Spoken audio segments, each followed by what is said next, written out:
Welcome back to Steve Robb Reviews. Today is going to be kind of a special video.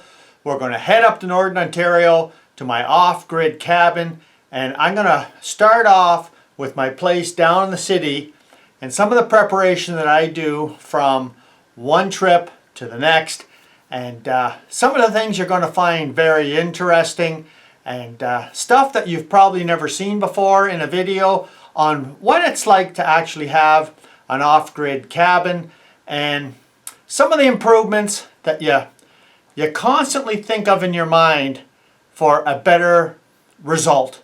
So let's start off with the beginning. So I'm going to pack that cooler up and we're going to head up north, and I made a constant improvement to this cooler. I'm going to show you what it is. Let's get started right now. So I'm going to show you a bunch of stuff first, and then we're going to go up to Northern Ontario, and I'm going to install some things and show you the results after and the reasoning why. Okay, so let's start off right here. That's the cooler I used, and if you've been following the channel a while, you'll know exactly what I do. But this just fits on the top, and this is like a dollar store cutting board. And that's one of my favorite stores, going to the dollar store. And this is just an insert that goes in here that I put all my perishables in there. And this is what I used before. Now these are empty. Now these were just these containers. You can see I punched some holes in, and I'd freeze them. And they worked terrific. And then one day I'm over at my Dollarama dollar store, and I seen this, and I thought, $5. So this is it right here. So I thought, I'm going to try one of these. So I would just put this in the bottom, and this is what I've been doing. Put one of these in the bottom, and then of course I'd put my perishables in there. I throw this on top, and off I go on my journey. Okay, so it worked out so good that I went and bought another one because I'll tell you something, the water that I freeze in one of these, well, it would be half thawed out by the time I got out there, and I would put this in my freezer in my fridge that I have up there that runs off my my power inverter, and after about maybe a day and a half, one of these would freeze back up, but the other one wouldn't. But it was just enough for me to go on my way back home. So they worked out okay. But these ones here, like years ago I tried these and they were junk. So I guess the technology has changed, because what's inside here is not quite a gel. It's more of a liquid than a gel. But I tell you something, these freeze far faster than water. So yes, they freeze faster than water, and I tried 6 hours and it was still frozen solid. Then I tried 8 hours, it was still frozen. And I had put, you know, like just cans in there just to see if you could feel like the temperature, how cold it is. And it was awesome. It worked out great. And I am sold on using these. And I take these, I put them in my freezer up at my camp. And these freeze faster than water. So let's move on to the next thing. Okay, this is something that I had to fabricate myself. I bought an hour meter, and I just attached it to an old cord that I had. I always save the cords from appliances, especially just the 2-prong. And this is just an hour meter, and I'm going to plug this into my genset, because the one that I have there now, well, it was one that you just has an internal battery, and you wrap the wire around the spark plug wire 7 times, and it worked great for about 7 years. The battery died. And I thought, you know what? I have an extra slot on my genset. So when the genset fires up, this is going to start to read. So that is going to be another thing that I'm going to show up at the cabin, this in operation, and I think this would be a great addition to the camp. So it's just something simple like this that you do, and I'll show that installed. Okay, so this here is just a ventilation fan. I've shown the ventilation system I have up in my camp, and it brings in fresh air. I had 3 fans up there. One of the fans will no longer start. If I just touch the blade a bit, it will start and run. Well, that doesn't work because I'm not always there to touch it, right? So I got another fan, same brand. These run from sun up to sundown. They're solar powered, and it's awesome to bring ventilation into your cabin to make sure that you don't walk in and have that musty smell, you know, of stale air and that kind of stuff. These have been working great. So I have one that's kind of gone, so I got to replace that. So let's go on to something that you're going to find pretty interesting next. Okay, so let's start off with this. You're never going to be able to guess what this is, but I'm going to show you installed up there. And see this magnetic? This is not.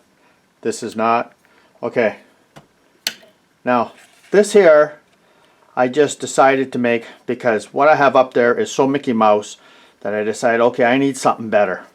So this is it right here. And as you can see, if you take a look at the back side there, I hope you can see that there's a spot here that you can notice is different. Now, all this is a stainless steel rod that I pushed in there.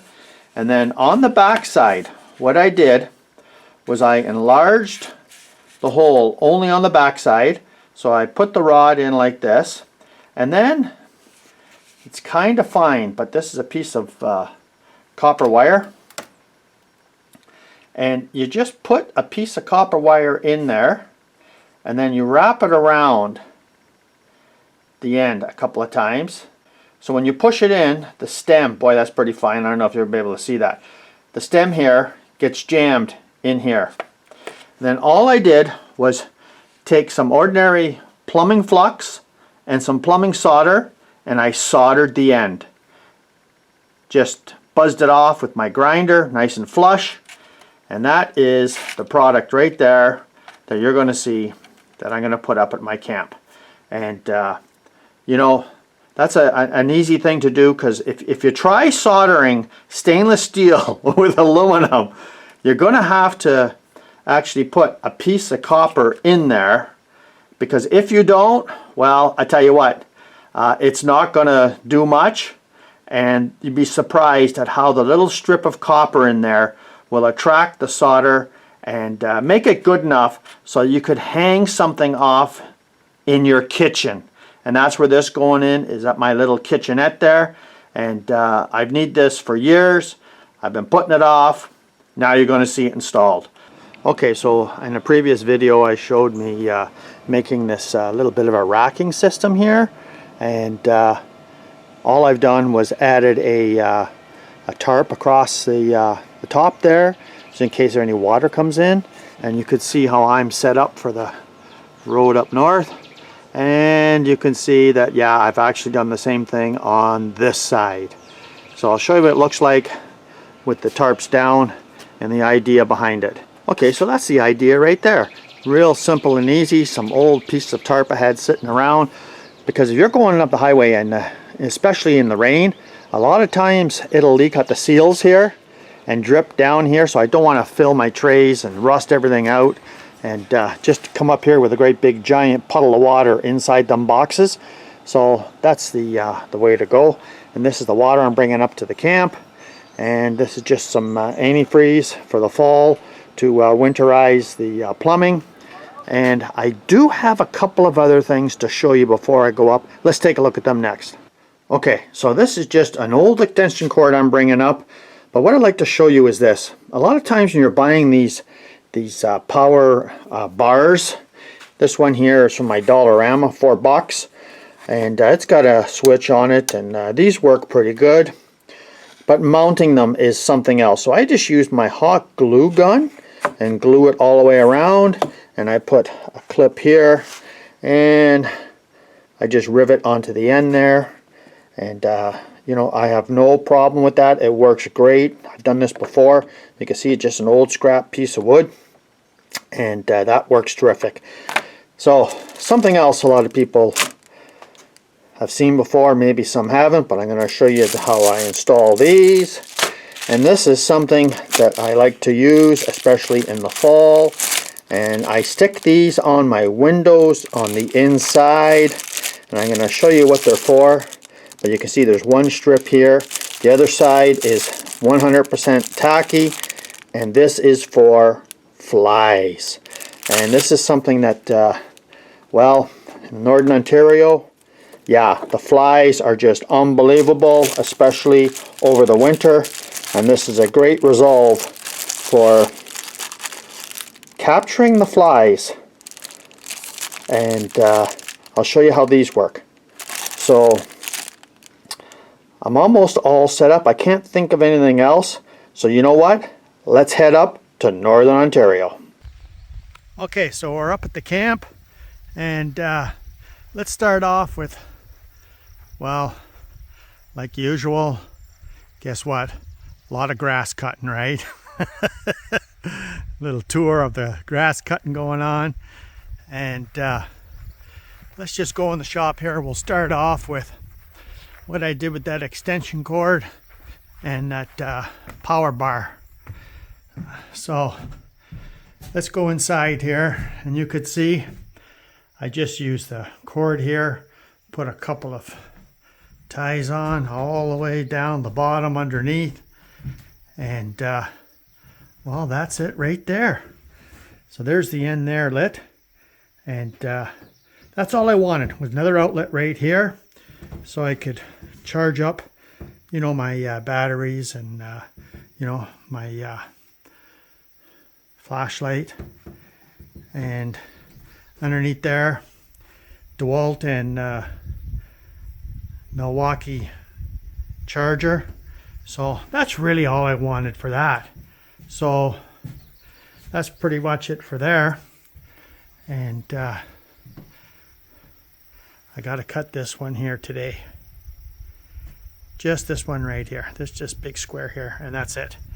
So let's go inside the camp, and I'll show you the things that I did in there from home. Okay, so let's start off right here with these. Now, this is so easy to install. You just pull this this strip off, you stick it on the window, just press it right on, and it'll only stick on this little strip. And then you pull the top off, and I'll show you what it looks like. Can you see the strip right there? And this one right here, you could see already there's bugs attached to it. So I did that on that window there. And if we come over here, you can see it's on that window there as well. And on that window right there. And it's hard to see, but yeah, there it is, right in here. And that will be full of bugs, because you know what? The bugs actually are attracted to the window all the time. And they buzz around the outside. They get caught on the outside, and you can just lift that up, peel it off, and chuck it in the garbage. So let's go over here to the fan. So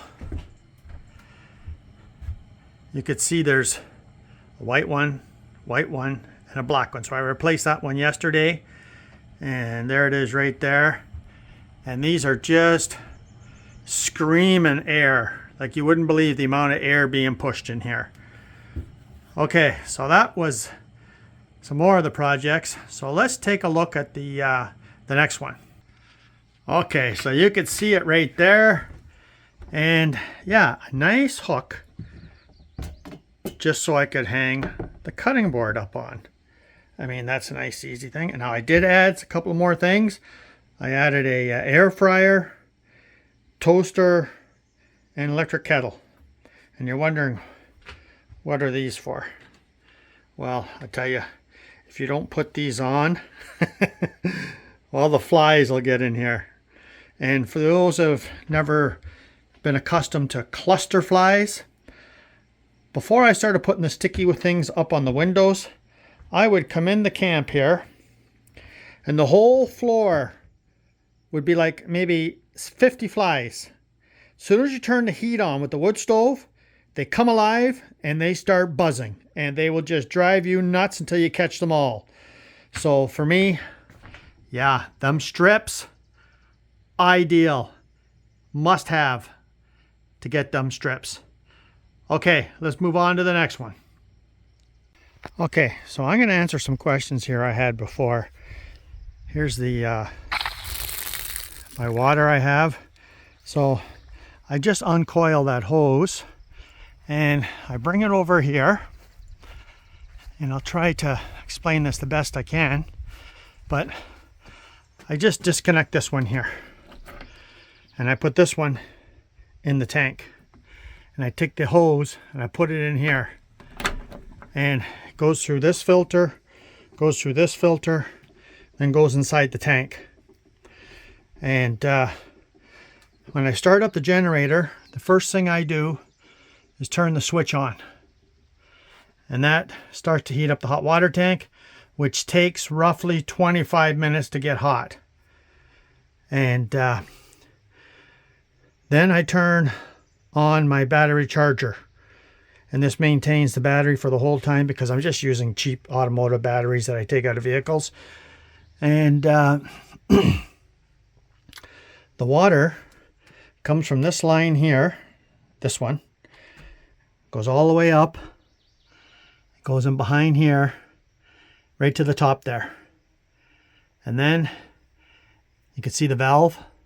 Well, it goes all the way to the sediment filter, and then you see the pump, and then you see the pressure tank, and then it goes through the filter, and then it comes down and goes into the tank.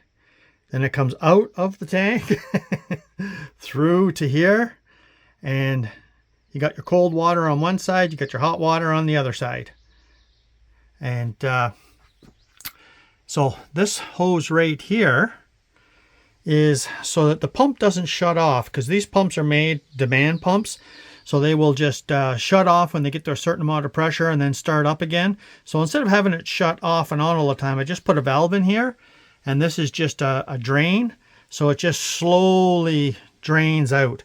So there's never any built up pressure per se, just what's in that tank, and it works fantastic. So I got 1 micron filter there, I got another micron filter there, another micron filter there, 1 micron. And then when I fill the tank up with water, I put 1 cup of bleach inside this 50-gallon tank. Now you can see there's staining on the tank because the water I have has lots of tannins in it, but by the time it goes through all the filters, it's pretty crystal clear. You know what I'm going to do? I'm going to show you the outhouses, because some people are asking me about the outhouses. Never seen an outhouse before, and they're scared to look inside of an outhouse. So there's just nothing fancy, right? Until we get to the top with the disco ball.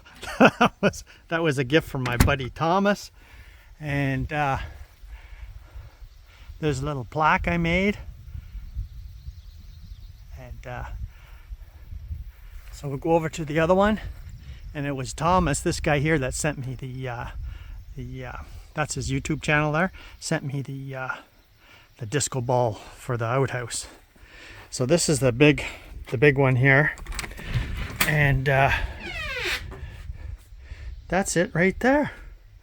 And I mean, that's all solar, you know, and I've got lights on the ceiling, and you know, it's so easy to operate with a little solar panel and a small battery. And you know, nothing stinks in here, there's no smell, no nothing, you know, if you design it properly. And there she is right there. I mean, I imagine some people are freaking out looking at outhouses, but okay. So let's go inside the shower room. And I'll show you that there. So, a little dark in here, but okay, this is shower room slash storage. Yeah, so all I do is when I'm in here is I just turn the switch to on, and then it operates just like a regular shower. I mean, it doesn't get any better than that. Then I can just reach over and turn it off. But that's it right there. Now that's just the residue pressure that's built up in that tank. And that'll just run right out. But as you can see, that's it right there. So where does the water go? That was another question some people asked me. Where does the water go? So let's go out and take a look, and I'll show you where the water goes.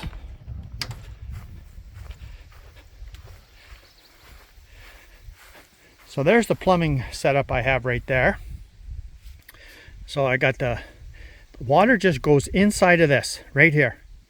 So I got a trap and I got a vent hose, vent line for air, and it just goes through here, goes through the trap, and then it goes down in the lawn. And you could see where the water just came out, right through that ABS pipe, right in here. So that's not too bad at all, is it? That's very simple to do. And so I just put this tarp down here last year just so that when the rain comes off the roof, it doesn't make a big ditch here. It hits the, this is an old truck bed tarp, a rubber tarp, a rubber mat, and then it just runs down. But that's pretty much it right there. So I got to split this wood coming up this fall, and I'm going to show you one more thing that I was getting some questions on, and that was this water system over here. So now that's the tank. So I just attach the hose. I run my 100-foot hose over here, put it in there, and it fills it up. That pump I have down there at the spring, I could easily pump 300 feet, no problem. And there's my hose here. I'll hook it up down there just to wash whatever I want around here, including my my solar panel there. You got to wash them every once in a while. So this is the setup I have. And I got a pressure tank in there, two 1 micron filters, and there's the pump right there, and right down there is a hot water tank. So when I'm gonna have a shower, say around 5 o'clock, I'll set this for 20 minutes while the genset's running, and this will heat the hot water down there. So I'll have hot water for the rest of the night, you know, for doing dishes or anything else inside there, right? And that comes in real handy. And it's all set up like this. And wasn't easy to do figuring it out, but after I figured it all out, and in the fall, I got all these valves there that will block all this off, and I can just run my plumbing antifreeze through. The pump here will pump all the antifreeze through, and I just disconnect this line here, attach it to another line that goes down into the plumbing antifreeze. I turn the pump on, and it pumps it through the whole system right inside the camp, so that I got no water left in the lines. Okay, so we're at the generator shed, and you can see my small little one that I had from before. After about 7 years it went kaput, so I thought, okay, so I just got it plugged in the front there. I had it running yesterday. There we go, 1.3 hours, and that is like spot on to when I actually turn the genset on. So now that's just going to rack up the hours there. And this whole gen set here, I only have one plug going to the front, and it's a 50 amp twist lock, and it supplies the panel right there, and then supplies the camp and the hot water for the shower room. Well, thanks for joining me up at the camp again this week in Northern Ontario. I hope you've seen some things that maybe you could actually incorporate into your camp, or if you've never seen a camp like this before, well, you might find some of these things fascinating. So thanks for joining me. If you haven't seen this channel before, you're welcome to subscribe and come back again and see some things that maybe you might not see somewhere else. Cheers.